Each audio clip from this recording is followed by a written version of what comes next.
Dans ma famille, j'ai 6 enfants. Ma fille aînée n'a pas eu la chance d'aller à l'école.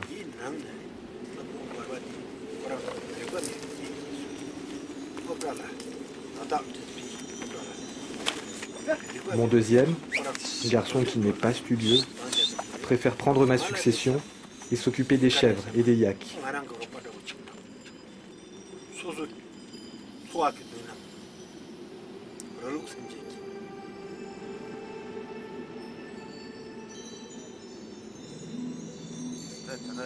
Savez-vous écrire?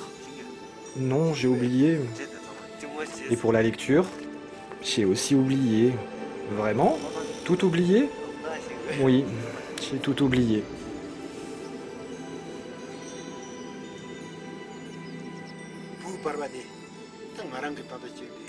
J'ai beaucoup d'espoir pour les 4 plus jeunes.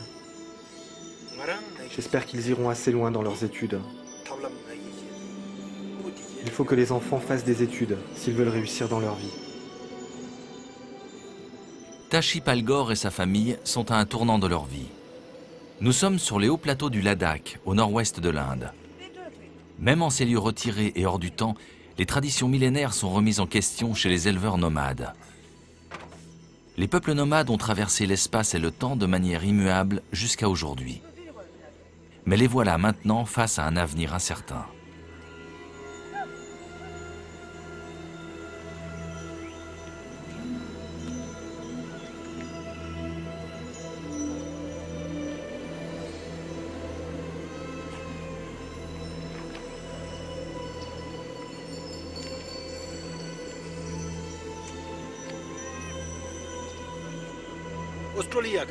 La nouvelle génération est très partagée. Certains, comme Tashi Dolma et Sengye, ont la chance et la capacité de faire des études. D'autres, comme Karma, reprendront la suite de leurs parents. Il a laissé passer l'occasion d'un avenir meilleur après 3 ans d'études stériles. Quant à Kelsang Shodon, l'aînée de la fratrie, elle s'est sacrifiée pour seconder sa mère. Pour Tashi Dolma, la cadette âgée de 14 ans, Sengye et 2 de leurs frères et sœurs, tous les espoirs sont permis. Sa famille fait partie des Tibétains exilés en Inde depuis l'invasion chinoise du Tibet en 1950. Tashi Dolma fait des études à 150 km de chez elle, à Choglamsar, tout près de Leh, la capitale du Ladakh.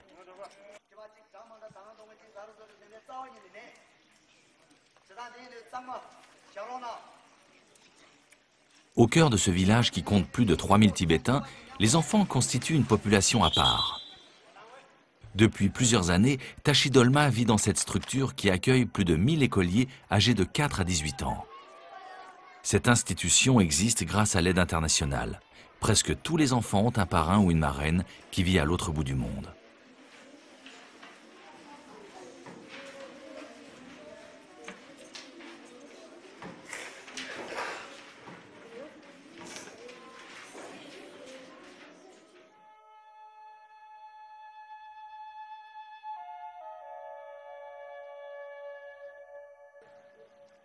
Sur les hauts plateaux, à 5 heures de route de la capitale, le temps semble suspendu. Blotti dans une vallée à 4500 mètres d'altitude, le minuscule campement s'éveille à l'ombre du grand Himalaya. Les bergers nomades démarrent une nouvelle journée consacrée aux animaux.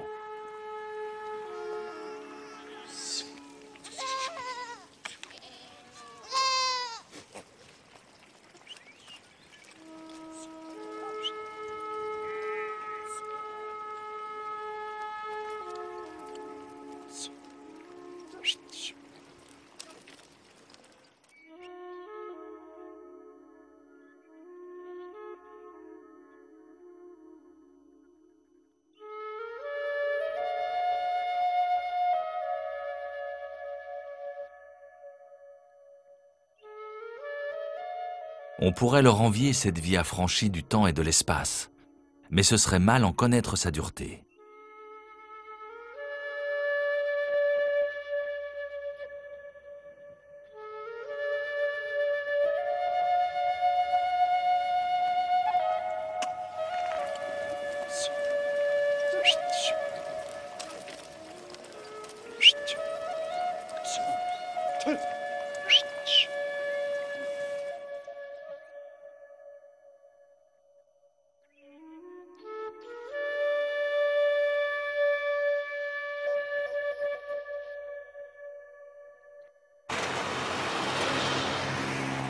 À Leh, le cadre habituel de Tachidolma, le rythme de vie est bien différent. Le XXIe siècle est arrivé sans crier gare dans cette capitale qui compte aujourd'hui plus de 20 000 habitants. En une génération, les convois de 4x4 ont remplacé les caravanes de yaks.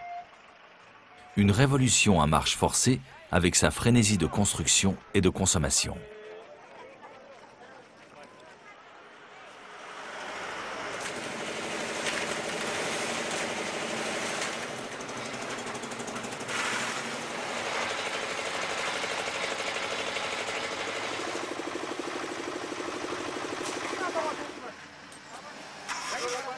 Au Ladakh, ancien royaume de 60 000 km², la première voie du désenclavement remonte à 1960 pour cause de conflits frontaliers avec la Chine. Les touristes n'y sont apparus qu'en 1974. Ici, on a pris le train de la mondialisation en route.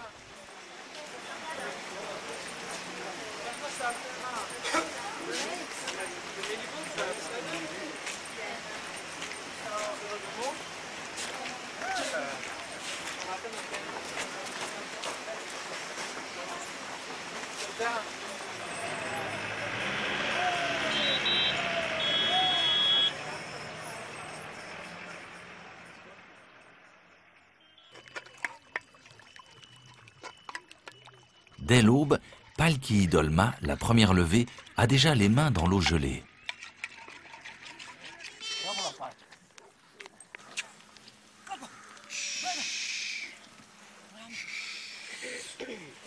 À 7 heures, c'est l'heure de la traite.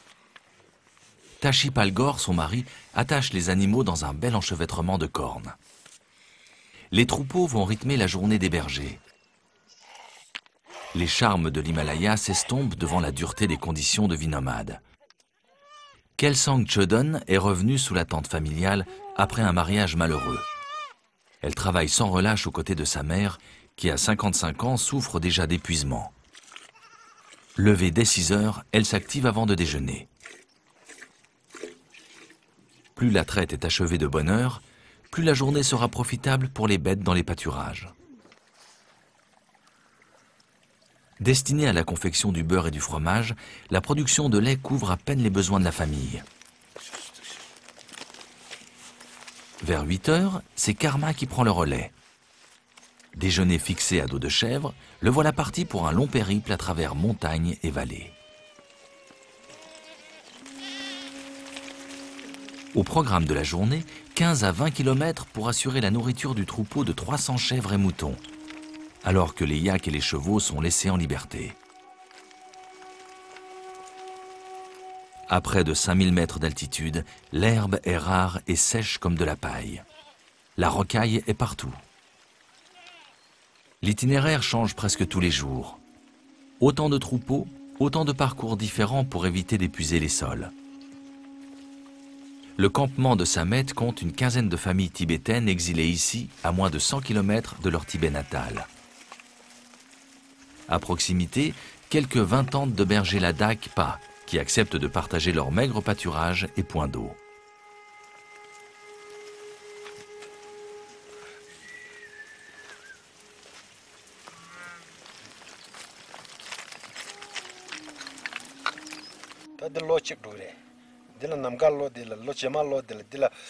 Après un an de travail, chaque animal donne 300 à 400 grammes de laine pashmina. Et à la vente, on peut gagner environ 7 €.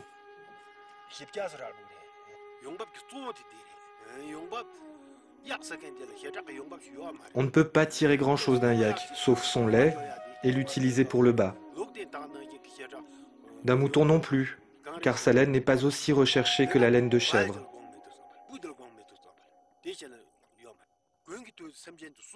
La laine et le lait sont les seuls revenus des nomades.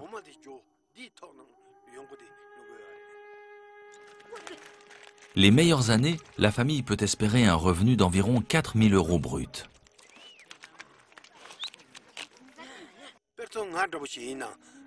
Dans mon cas, je dois acheter du fourrage pour l'hiver.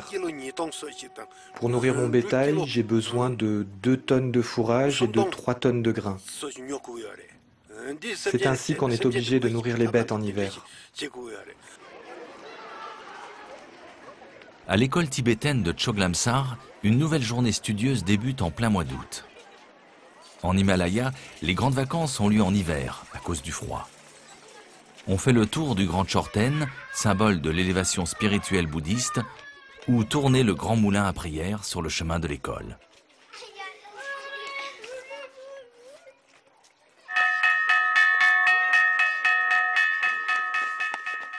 Debout dès 6 heures, petits et grands ont un emploi du temps chargé. La journée commence par une heure d'étude. Pour les plus jeunes, elle démarre par la prière. Le bouddhisme imprègne toutes les pensées et les actes au quotidien.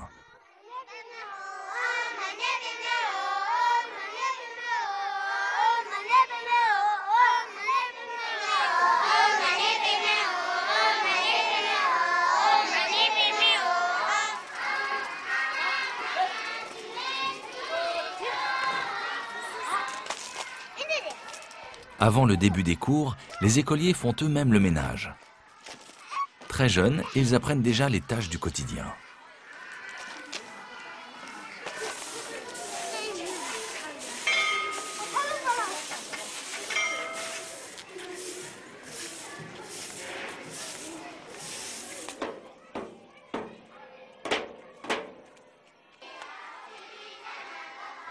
Tashi Dolma fait partie des élèves très motivés, qui espèrent mener une vie meilleure, moins rude que celle de leurs parents. Mais fille de berger, elle manque de conseils et de repères, comme le constate une des responsables de l'école. Il y a beaucoup de différences entre les enfants des villages de réfugiés ici et ceux des camps des Changtang. La principale différence, c'est que les parents n'ont jamais été à l'école. Aussi, ils ne peuvent pas guider leurs enfants comme il le faudrait. Ils ne peuvent pas surveiller leur éducation. Les enfants qui viennent des Changtang retournent 2 fois chez eux, pour les vacances d'été et pour les longues vacances d'hiver. Aussi, la plupart du temps, ils restent à l'école du village. Ils sont loin de leurs parents. Et bien sûr, les enfants ont besoin de parents près d'eux. C'est important. C'est un gros problème pour eux. Dans cette classe, les cours sont dispensés en anglais, une langue que les enfants maîtrisent déjà. Même les technologies modernes ne sont pas étrangères à Tashi Dolma. Comme ses camarades, elle sait utiliser un ordinateur. 2 fois par semaine, les écoliers ont cours d'informatique.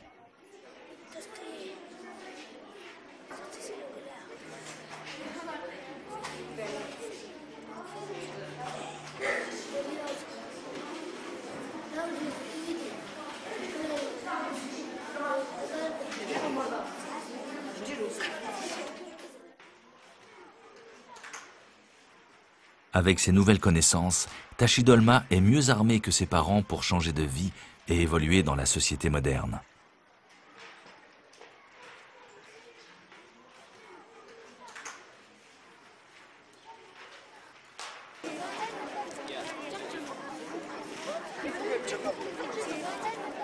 Aujourd'hui, c'est jour de fête pour la communauté tibétaine, ainsi que pour les Ladakpa qui arborent leurs plus beaux atours traditionnels et les katas de bienvenue.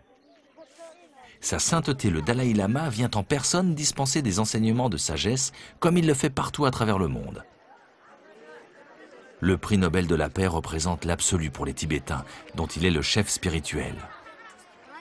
Il vit exilé en Inde depuis 1959, tout comme 180 000 de ses compatriotes.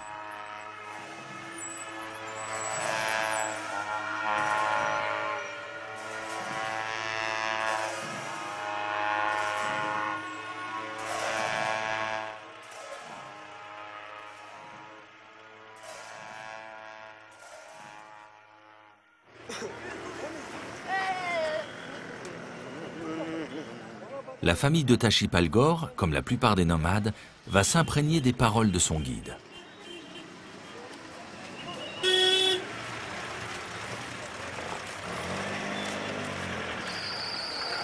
On converge de tout le Ladakh, en voiture ou en bus spécialement affrétés. Certains sont partis au milieu de la nuit pour ne pas manquer ce rendez-vous.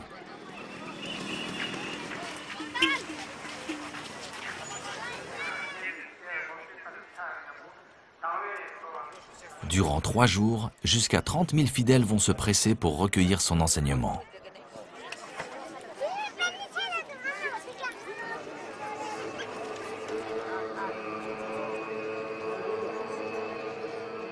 Le Dalai Lama délivre un message de paix et de vérité, dans le respect de la transmission de maître à disciple depuis l'illumination du Bouddha il y a 2500 ans.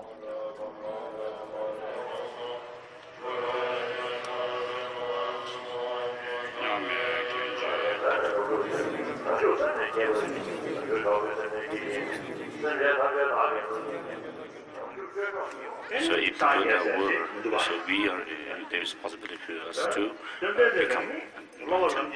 If the Buddha were, right, someone who has, who is free from the afflictions and all the faults, right, from the beginning.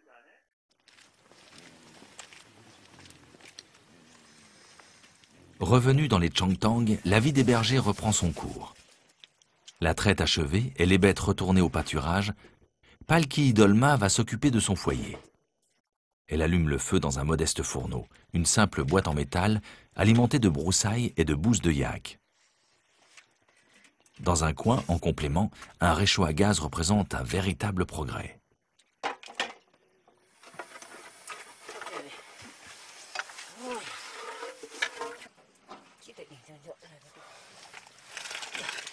Palki Dolma va transformer le lait, nourriture de base, en yaourt, fromage sec et bien sûr en beurre. Le beurre est battu longuement dans une outre en peau de chèvre et nécessite beaucoup d'énergie. Elle travaille dans des conditions très rudimentaires, assise à même le sol caillouteux, à peine protégé par un tapis.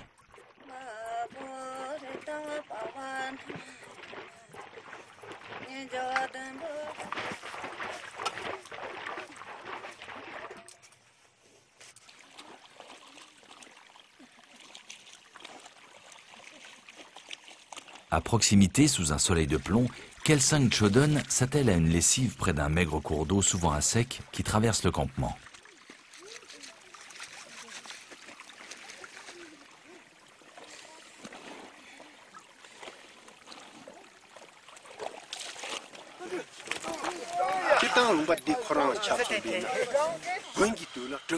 Dans ce pays, l'hiver est terrible avec la neige et le froid.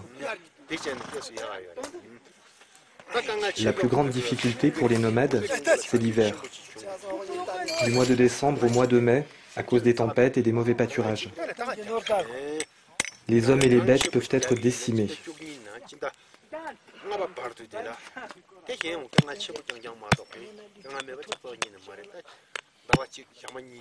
Tout est difficulté dans la vie des nomades. Sans arrêt, il faut changer de campement pour renouveler les pâturages. Parmi toutes les colonies de réfugiés, les nomades ont la plus dure existence.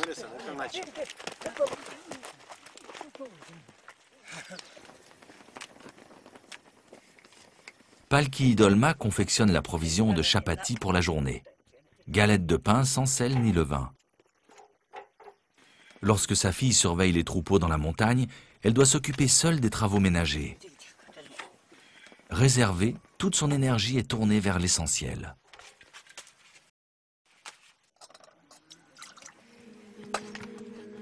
Ce n'est qu'une fois les tâches vitales accomplies qu'elle sacrifie aux religieux. Renouveler les coupes d'eau lustrales sur l'autel à Bouddha et ranimer la flamme de ses croyances.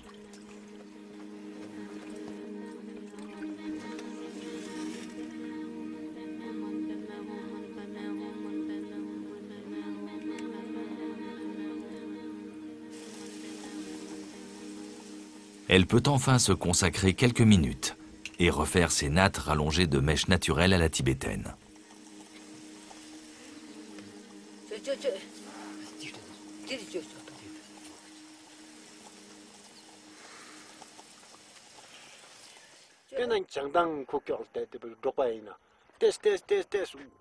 Dans ce lointain Changtang, avant, il n'y avait pas de voiture, de capteurs solaires, de réchaud à gaz.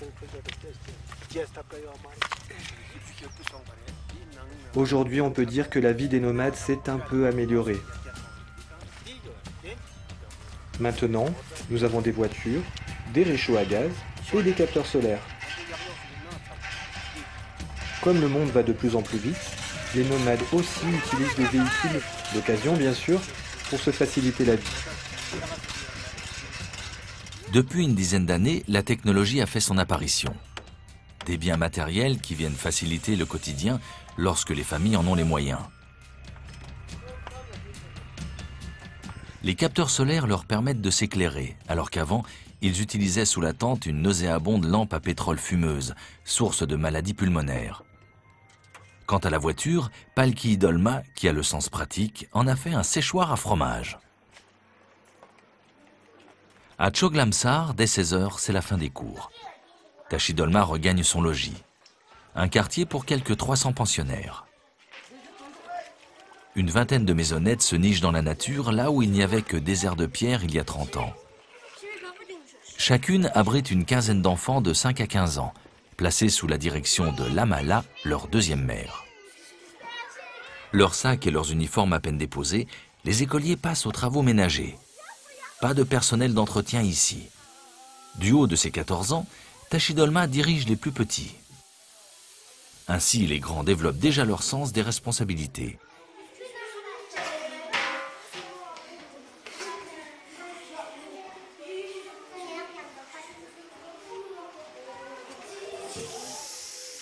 Bien qu'à l'étroit, on entretient des parterres de fleurs et même des carrés de légumes qui viendront améliorer l'ordinaire.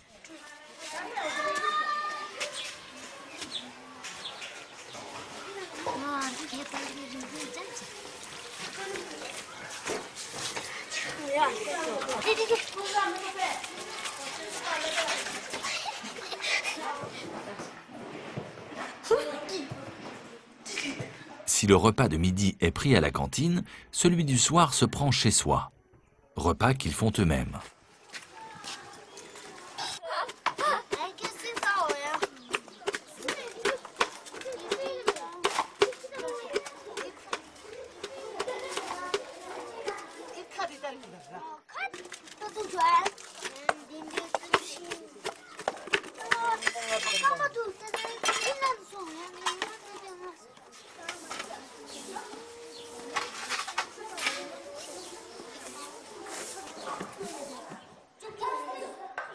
Ce soir, Tashi Dolma est de service.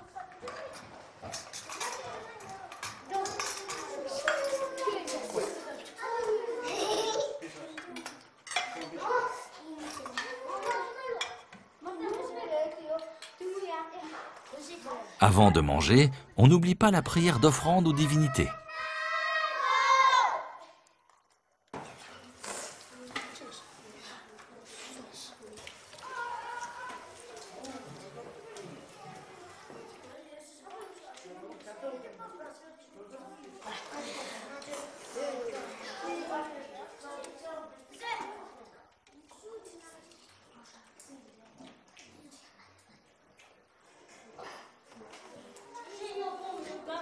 À 18 h, l'estomac rempli, on se replonge dans les études.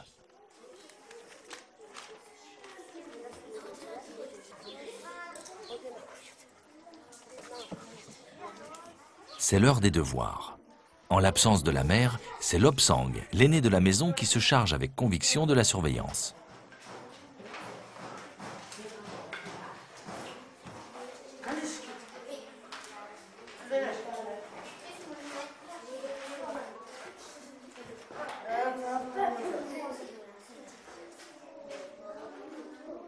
Dans ces villages d'enfants modèles, petits et grands s'épanouissent dans un contexte d'entraide de tous les instants.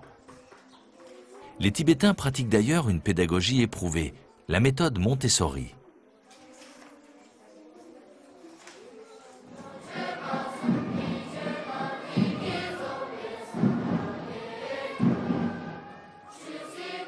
Aujourd'hui, c'est un jour de commémoration. Il y a 50 ans que les Tibétains sont réfugiés en Inde. En 1959, des dizaines de milliers de Tibétains fuyaient les troupes chinoises en direction du Népal et de l'Inde. C'est le début de l'exil. Beaucoup y ont laissé la vie. Un choc terrible pour ce peuple qui a longtemps vécu en autarcie, isolé du reste du monde.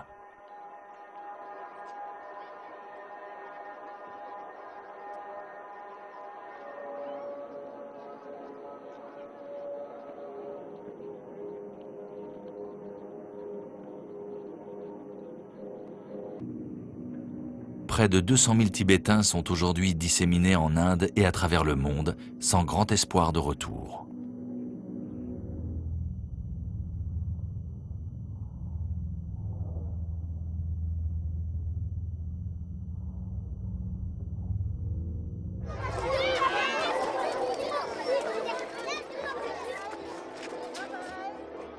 Le drapeau national est arboré avec d'autant plus de fierté qu'il est interdit au Tibet.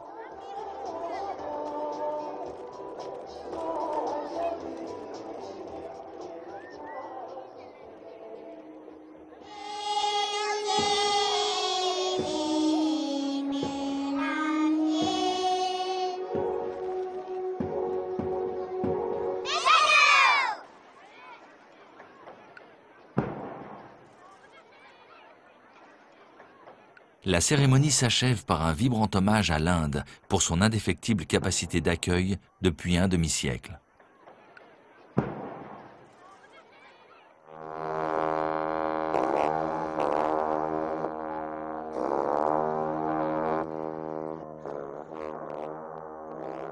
Pendant ce temps, au campement, vers la fin de l'été, se déroule une importante puja. 2 semaines durant, le quotidien sera rythmé par les appels aux divinités. Les moulins à prière vont tourner à l'infini, rompant la monotonie habituelle.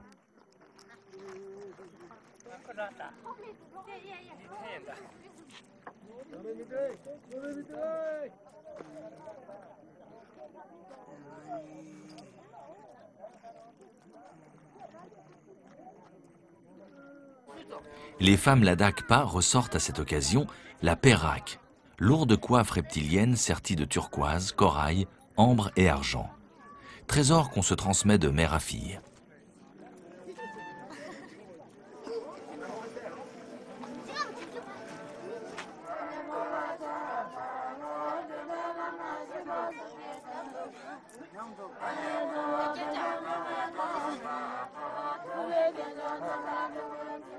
La famille de Tashi Palgor est bien évidemment parmi les fidèles. On consacre 3 à 4 heures quotidiennes à la prière tout en prenant le thé. Une puja qui permet aux 2 communautés Ladakpa et tibétaines de se retrouver dans leur foi commune.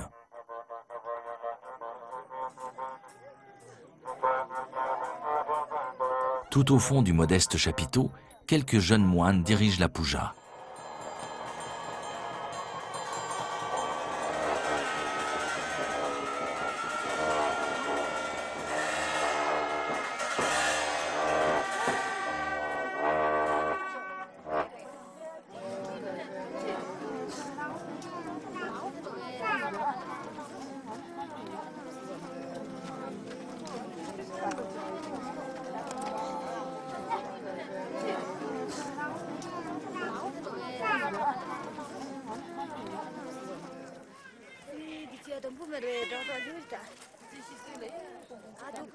Le dernier jour, la présence d'un Rinpoché, très précieux maître en tibétain, venu d'un lointain monastère, est une véritable bénédiction pour la population.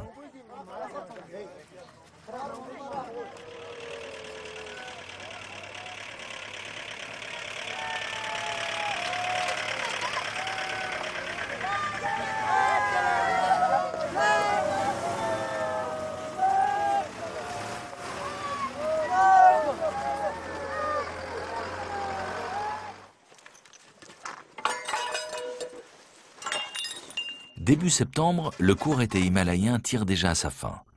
Les nomades lèvent le camp, comme ils le font 7 ou 8 fois par an, à la recherche de nouveaux pâturages.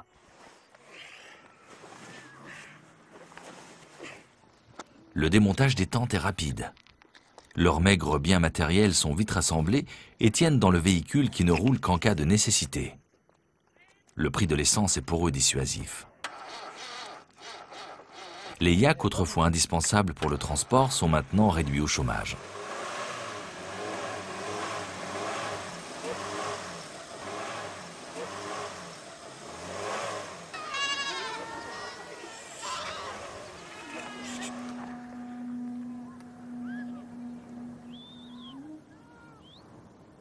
Les bergers ne vont jamais très loin, 30 à 40 km tout au plus selon un parcours annuel cyclique. Dans 2 jours, ils trouveront une nouvelle terre d'accueil pour leur bétail, leur unique richesse constamment au centre de leurs préoccupations.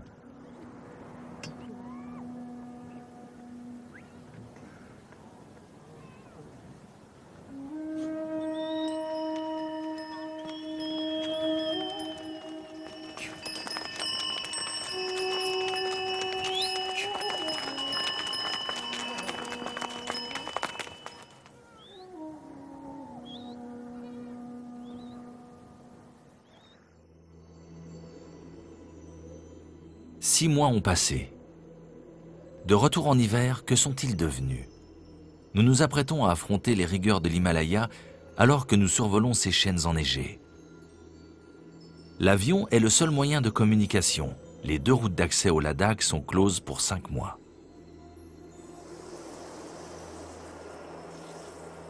Hiver sans neige pour l'instant. Le pays est très aride, mais le froid est vif en ce début décembre. Au village d'enfants de Choglamsar, ce qu'on faisait par jeu l'été dernier devient corvée l'hiver. Heureusement, le soleil se montre généreux.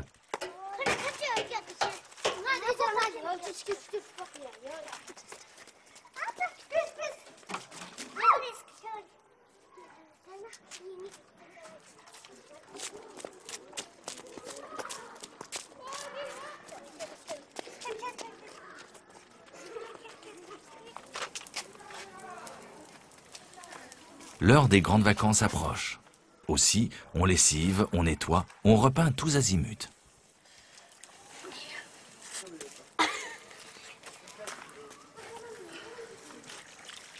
Début décembre marque la fin de l'année scolaire. 3 mois de repos avant de redémarrer en mars. On n'a pas les moyens de chauffer les classes alors que la température avoisine les -10 degrés. Dans ces conditions, on ferme les écoles.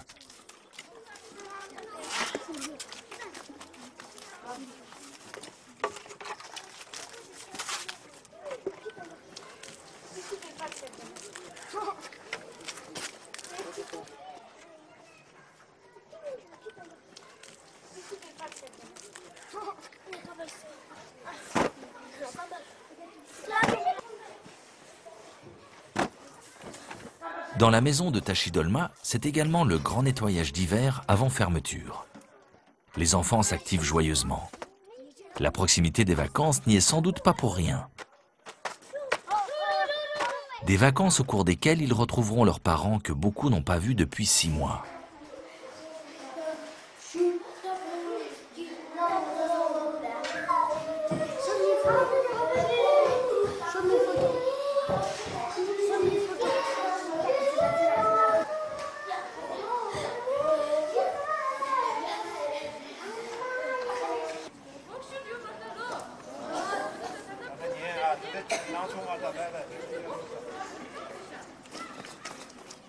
Mais avant d'être libérés, les écoliers doivent encore passer l'examen final qui va en grande partie conditionner leur passage en classe supérieure.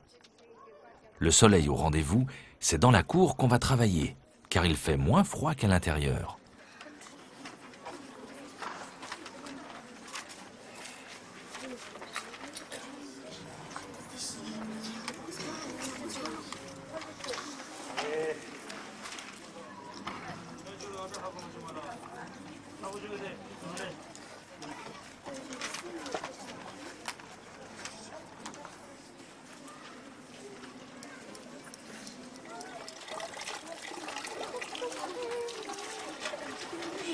C'est aujourd'hui que les enfants des hauts plateaux rentrent chez eux. Ils soignent leur dernière toilette faite dans des conditions climatiques acceptables. Là-haut, par des températures polaires, cela relèvera du défi.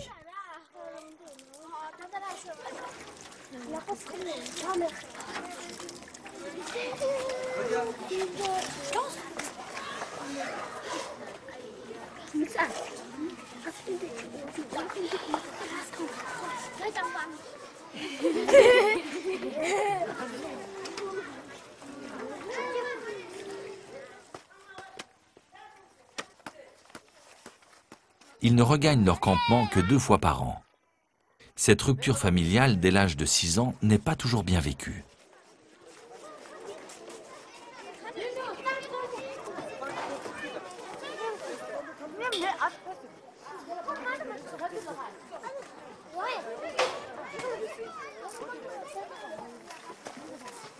Le trajet se fait en autobus.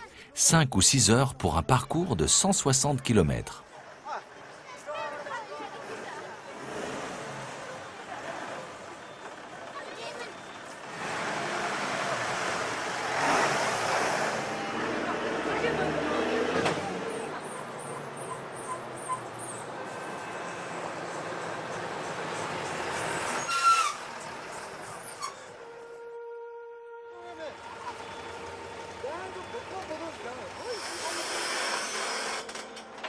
Un arrêt forcé à plus de 4500 mètres pour cause de travaux d'élargissement routier. Les conditions climatiques nécessitent un entretien permanent.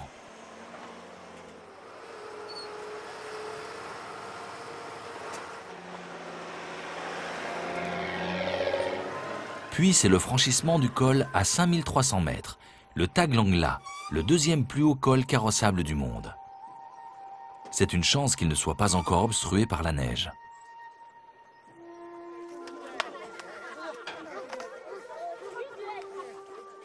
Éparpillés en plusieurs campements difficiles à repérer, ce ne sera qu'à la nuit que les plus chanceux retrouveront leur famille. Tashi Dolma, elle, ne retrouvera ses parents que le lendemain, en train d'emménager sur de nouveaux pâturages au bord du Tsokar, un lac à plus de 4600 mètres. Hiver comme été, on vit sous la tente. Nous arrivons à la période tant redoutée des bergers. Hiver terrible, même pour eux, car on ne s'habitue pas au froid permanent. Moins 10 degrés le jour, moins 30 degrés à moins 35 degrés la nuit, 3 à 4 mois durant.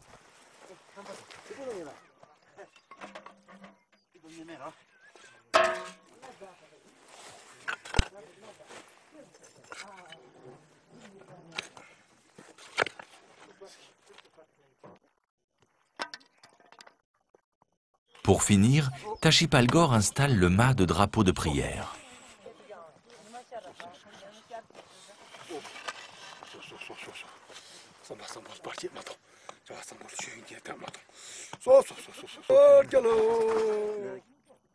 Les démons sont vaincus, les dieux sont vainqueurs, clame-t-il pour obtenir les faveurs des divinités.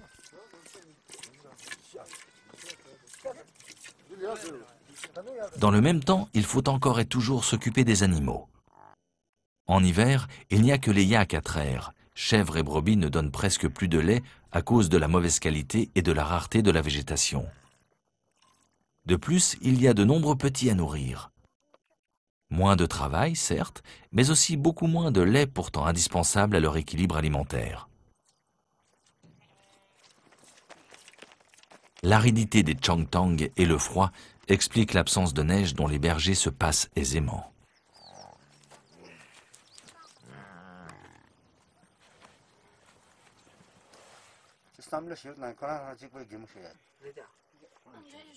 Enfin, la famille, presque au complet, se retrouve sous la tente autour d'un repas d'accueil.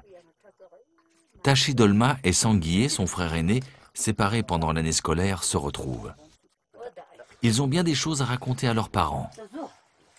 Kelsang Chodon écoute tout en préparant les chapatis.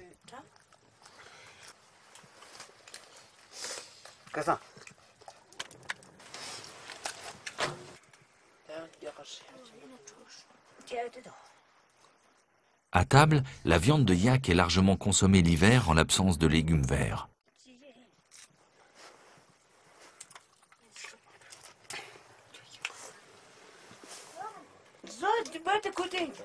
Palki Dolma baratte le gourgour chai, l'habituel thé tibétain additionné de beurre et de sel.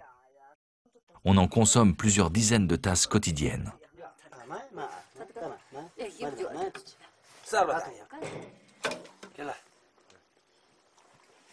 Le riz mis à part, la nourriture tibétaine de base reste la traditionnelle tsampa, de la farine d'orge grillée consommée avec du thé.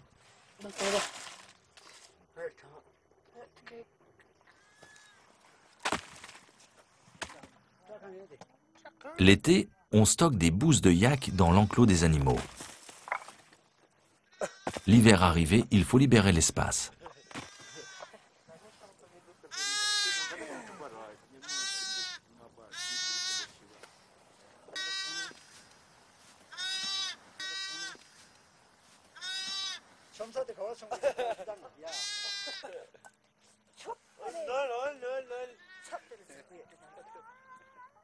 Les réserves sont impressionnantes, mais elles ne seront pas de trop pour les mois d'hiver, car il n'y a pas d'autre combustible pour se chauffer.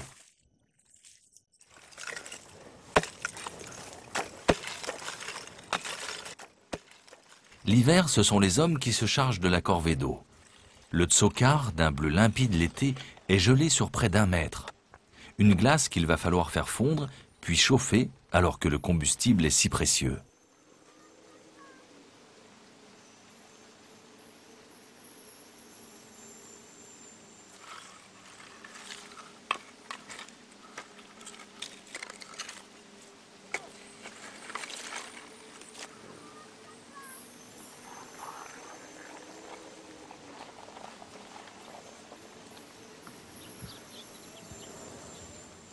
Le lac attire les animaux sauvages, les oiseaux bien sûr, mais aussi des kiangs, sortes d'ânes chevaux, des loups et même des léopards des neiges, une espèce de plus en plus rare.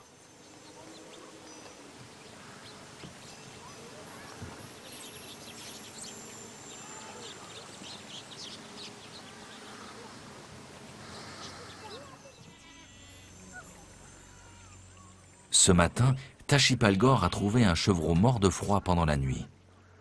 Les moins 30 degrés ont été dépassés. Malgré la protection du troupeau, agglutiné dans l'enclos, il arrive qu'un animal meure de froid. Pour les bergers, c'est une lourde perte. Leur survie en dépend. Ils finissent sous la dent des chiens qui, la nuit, veillent sur les troupeaux menacés par les loups et les léopards des neiges affamés. Les chiens occupés ailleurs, des chèvres en profitent pour finir leurs gamelles délaissées. Ici, toute nourriture est très convoitée.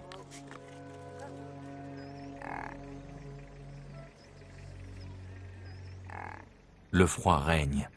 Il gèle jour et nuit, à l'extérieur comme à l'intérieur.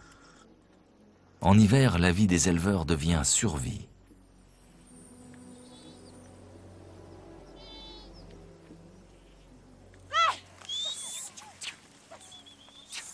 Les troupeaux sont de retour.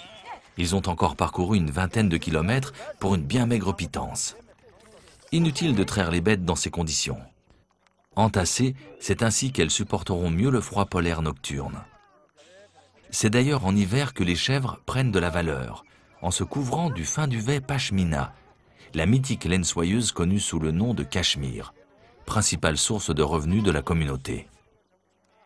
Le froid n'a pas que des inconvénients.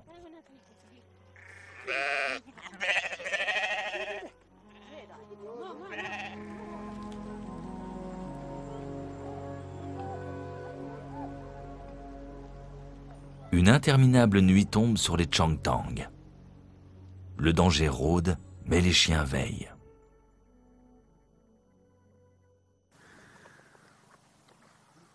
Curieusement, le thermomètre est remonté durant la nuit. Le ciel est couvert. La neige s'est invitée. La tente familiale bondée, Karma a passé la nuit à la belle étoile. Le réveil est difficile, humide. Good morning.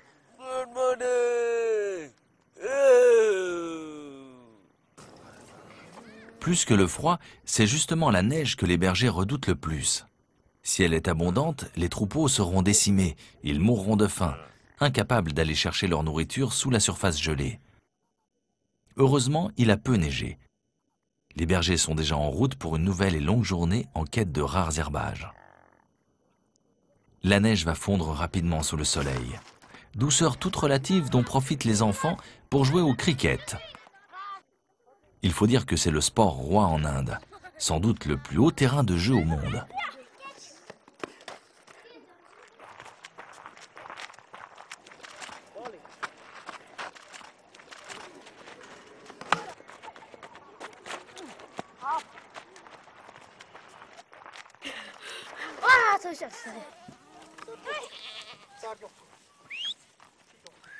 Aujourd'hui, avec le redout, on va même pouvoir collecter de l'eau courante après avoir cassé la carapace de glace. Véritable lieu de rencontre, le point d'eau est situé à plus d'1 kilomètre du camp.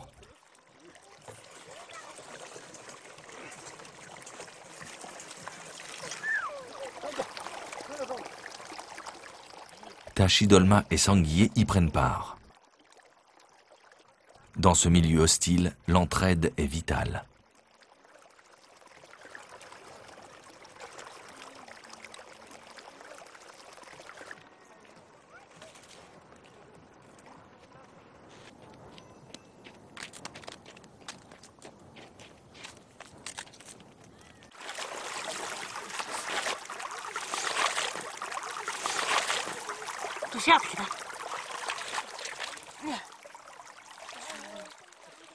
Réunis pour quelques semaines, Kelsang Chodon et sa sœur sont promises à un avenir bien différent.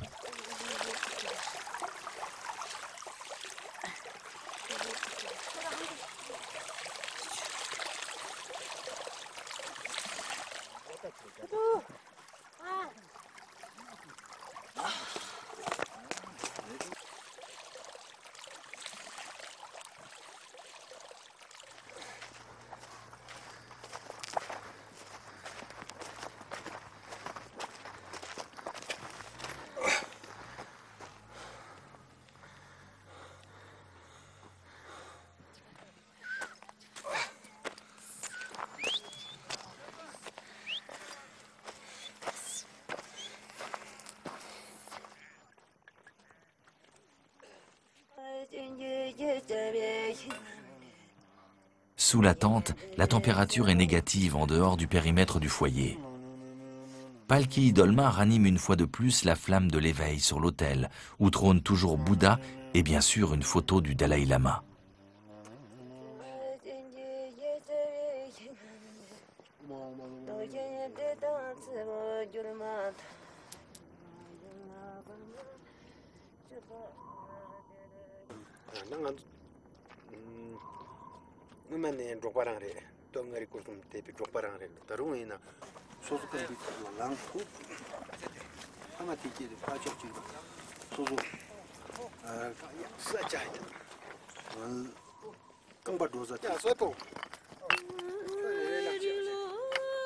Les bergers de la génération de Tashi Palgor sont nés nomades.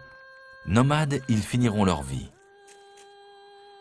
Karma sera le seul à assurer la relève, car Kelsang Chodon vient de trouver un modeste emploi de vendeuse à lait. Pour les 4 plus jeunes, à l'image de ceux qui ont la possibilité de faire des études, aucun ne souhaite vivre une existence nomade. Tashi Dolma envisage déjà une carrière d'infirmière. Karma sera un berger différent de ses parents. S'il ne sait ni lire ni écrire, la mécanique n'a plus de secret pour lui. Il sait utiliser les outils modernes.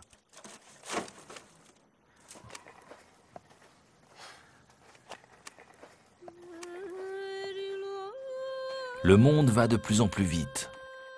Un emballement qui désoriente les anciens et donne le tournis au bétail qui perd le contact avec le plancher des yaks.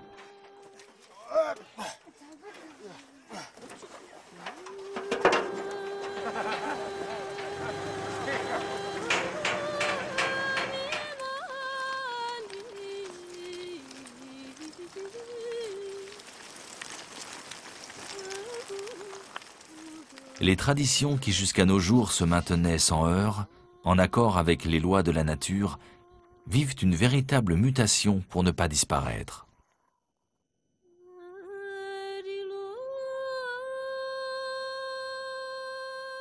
Pour Tashi Palgor et les siens, la modernité n'est pas un vain mot, elle améliore leur quotidien.